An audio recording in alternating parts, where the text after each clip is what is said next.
I think we may have to go on Conspiracy Social Club where we talk about conspiracies. I think we have to jump over to a different platform like Rockfin because... and leave Patreon? Well, because Vimeo, if you talk... Sam was talking about, he was disparaging. This is fucking so crazy. This is like weird. Sam was You're not going to disparaging... fuck up our show by talking about this, are you? No. All right, Sam was disparaging a political figure. Okay? Who? Andrew Cuomo. Okay. And we got kicked off that we got kicked off Vimeo because you can't spread misinformation. I debunked the conspiracies, right? So he comes up with a conspiracy and I try to debunk him, right? And what's he saying about Andrew and his brother? Well, he was taking an extreme view on when Andrew Cuomo sent COVID positive patients back to the nursing homes. Old folks. Got it. To flatten the curve. What I was saying is that he wasn't trying to murder people, but he was trying, there was a political thing. He looked good managing. Correct. And it wasn't in his interest to have a bunch of people die. Well, no, he's getting recalled now. Yeah. Like, why would he want that? He's going to lose his job. Right. His approval ratings in the But fucking Sam thing. had a different take on it. Meaning? Meaning that he's a sociopath and all that. Oh, wow. When you do that, Vimeo goes, you're talking conspiracy. But that's an opinion. That's the show. Yeah, that's something. We got taken down. But people can't watch Conspiracy Social Club, so I got to go over to a at all. No, they took if you're talking conspiracy. So Vimeo, right. Vimeo has a thing where you can't talk conspiracy, even though I'm Really? debunking it. Vimeo it said you cannot. Did someone reach out to him and go, you know, the show is one guy spits conspiracies, the other guy argues against them? Doesn't matter. That's we the tried concept? to do that, but what they do is they just say you violated the terms. No. And Patreon's on Venmo? So yeah, so if you're on Patreon, they use Vimeo as their video. People like to watch the podcast, they're right? hosting Yeah. Vimeo. So now, Do you know now this, Jim? we got to go over. Yeah, I to, signed up for it. Yeah. I did the whole thing. Now, like Patreon. I didn't know Venmo. Oh, no, I didn't know about them. Yeah, that's Vimeo. censoring. I didn't know that. Yeah. I didn't know. I didn't know that. So No. Patreon. This must be a new thing, right? Because behind a paywall. Doesn't matter, Bubba. But doesn't matter. They have their policy. That's insane. But this is what we're happened to dealing freedom of with. speech? It doesn't exist. You have. So as long as the narrative fits whatever they believe in, you can do the show. New York Times. What's her name? Stacey Abrams, I think. Whatever. She just tweeted that the Democrats wrote a letter demanding what Comcast, AT&T, all these huge carriers are going to do about Fox News's spread of misinformation. What about CNN? What about the left's channel? That's their narrative. Both of them are full of shit. There's been we're dealing now with the power structure's idea of what misinformation is, what they deem conspiracy. And so if you say if you cannot say if you're on YouTube, right, you cannot say that masks don't work. If you say I don't think masks are effective or that effective, you are in YouTube. We're not saying that. We're not saying that. I'm not saying that. I'm saying. No, but if you mention that, but you hear what we just did? You hear what we all just did? Yeah. We all just went. We're not saying that. Yeah. In America. well, you know, it was either on King's Thing or this. I said we were roasting somebody, and I said you look like a proud. And you know they pulled the entire video. There you go. Really? For the proud reference. So all Tripoli said was he's a sociopath. Well, Tripoli. to be fair, Tripoli goes crazy with conspiracies. That's what Sam does. I'm not a conspiracy theorist. I just think a lot of them are actually destructive. I don't agree with them. And I know a lot of people do, but for me, I think it's important to push back on conspiracies because a lot of these conspiracy theories, and I'm not talking about Sam here. Sam's one of the nicest, best people I know. Great. But a lot of conspiracy theories, whether people know it or not, have their roots in old school anti-Semitism. It goes back to the Nazi era. It just does. Yep. I mean, say what you will, but at the end of the day, when you Similar start bullet talking about the points. Rothschilds and all these bankers, they're all Jewish bankers. What you're doing is spreading, and I also am I believe in vaccines. I study a little history, and when you have these massive, it is a problem when you have like Russian and Chinese, elements trying to spread disinformation about vaccines.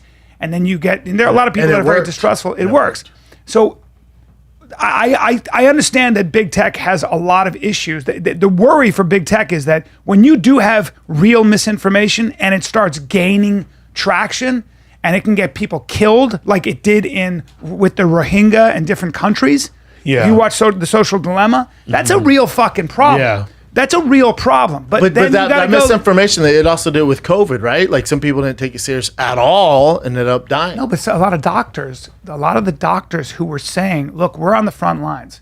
The stats you're hearing are not consistent with the stats we are seeing. The stats we are seeing are lower. They got pulled. But here's They what got else. pulled for saying. But here's what else. CNN won't let the brothers interview each other. He's prevented. They won't allow him to interview his brother about any of this. Personally, I liked seeing those guys talk, and I knew Chris. I like seeing him too. I liked Chris. Chris, I believe Chris Cuomo. Like he gets a lot of flack for being a liberal and stuff. If Chris Cuomo was, from my experience, and also know people who are still in touch with him. If Chris was here hanging out, or we were out, he's a guy, guy's guy, and he's not he's a very reasonable, thoughtful guy. He's not. He's full of shit on CNN though. But so is the Fox guys. Yeah, But to me, it's almost a character because they have to. They have to because their ratings No, they get told what to say. Their ratings depend on talking to their echo chamber. They have writers. Yeah. They have writers. It's not like, of course, they just read off the monitor. yeah, and then they put their input in, and he's obviously far left. So these motherfuckers don't even necessarily believe it. Not all. There's no way they believe all of it. I think that you know. I think someone but I think to back to them pulling like what's fake news and all that, and they don't want misinformation spreading. I think the media and especially the news. I don't know how it is in the rest of the country, but especially here in LA, like I know and CDC is going to release this, so they're saying, there's the Brazilian strain, there's the African strain. It's much more deadly. The CDC came out and went, that's their take on it. Yeah. We gave them this information where, it might be more contagious, but it's nowhere near as deadly. That's not true. But the news takes it to scare you. Well, the World Health Organization also drives a lot of the CDC was like, no. You guys took what we sent you one way and you're running with it. Yeah. So here's I the guess facts. okay. So then, what's your guys' sources of, where do you get your news then? Not Fox and CNN. You can listen to Fox and CNN. You can do that, and you can listen to it with a grain of salt and just understand that depending on who you're listening to on those news organizations, that they are as much opinion makers. Their opinion. So they have an agenda. They have an agenda. They're speaking to their echo chamber. So Tucker Carlson's speaking to people that already agree with him and already have a preconceived and they double notion down of how the world should. Yeah, and they die on that hill. Yeah, and then so Laura Ingraham, that's the angle. Now, if you go over to CNN or Rachel Maddow, she's going to be speaking to people who lean left. But they're also so CNN. And that's what makes it. But CNN's like here, Fox is here. And then you can listen to both and come here. Like the BBC, but it's tough BBC, NPR, BBC, NPR. BBC's great. Yeah, there's a lot of some news organizations try to be super neutral about things, but you have to always listen to how they're phrasing things because it's very hard. I'm telling you, I'll tell you what. I'm about to release this. Did I tell you about this? I'm about to release this interview tomorrow with a guy named Alistair Bostwick. Yep.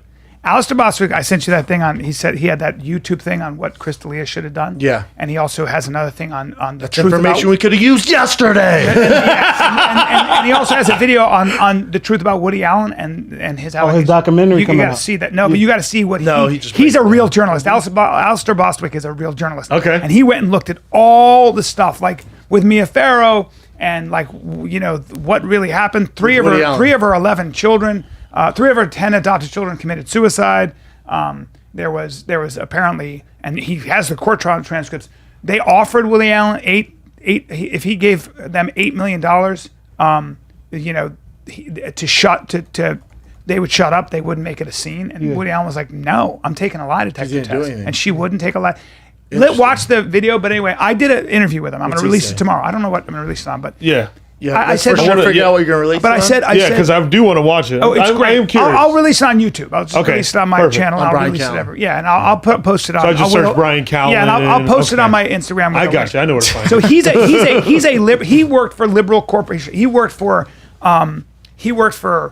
BuzzFeed. He worked for Huffington Post. Now he works for Verizon. Okay. And he's essentially a freelance guy, but he just tries to he's a fucking thorough journalist. And I said, if I were to say to you, if you were to say, look, you were at the Huffington Post, very, very liberal and very anti-Trump, right?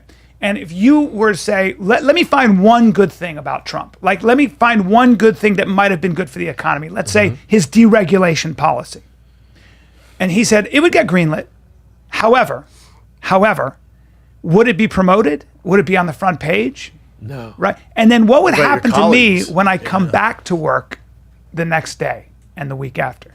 Are you going to want to come to work every day and have people cutting their eyes at you all the time like that? Yeah. And then they start talking about you on the chat boards like they did to Barry, what's her name? Barry Weiss in the New York Times. Yeah. Super liberal. But she was like, this is getting crazy, guys. This is an ideology, and we're not even reporting the news objectively.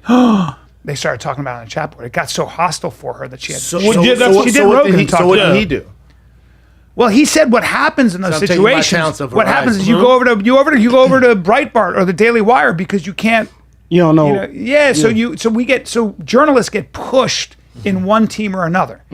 You can't help but get pushed in one direction or another. Otherwise, you're a pariah at your own work. That's a problem. So anyway, it was a good interview because he's somebody I respect. And he's a young guy. Yeah, we found him because of the Chris stuff, right? Yeah. You and I were sending that to each other. Yeah.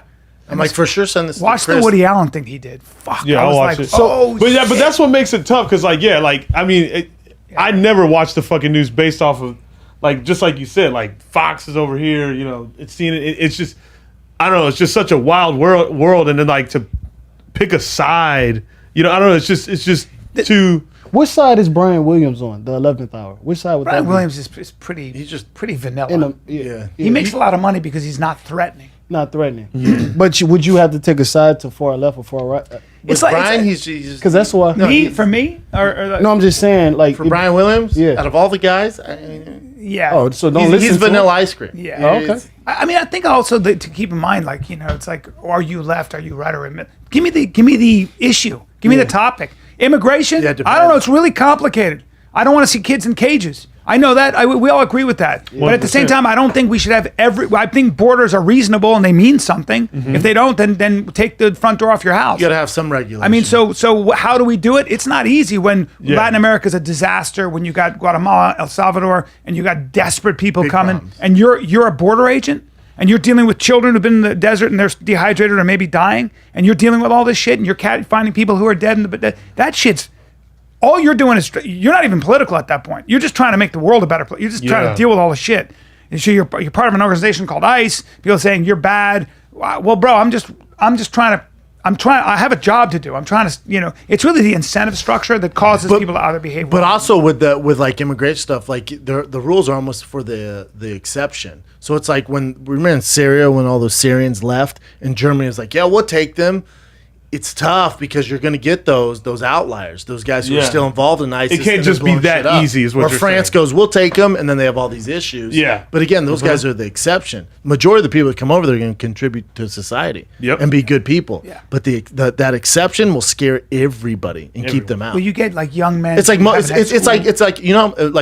real Italians fucking hate The Godfather, Goodfellas, because it paints all you think of Italian mafia. You're like, that's how my grandparents. 0.01% of Italians are in the mafia. They fucking hate it, dude. So same with Muslims, ISIS. Are you kidding me, dude? You know how many Muslims are in the world? You know how many are in ISIS? 0.00001. But they get labeled as that. They get portrayed. I think 10% of our medical doctors and staff are Muslim in this country.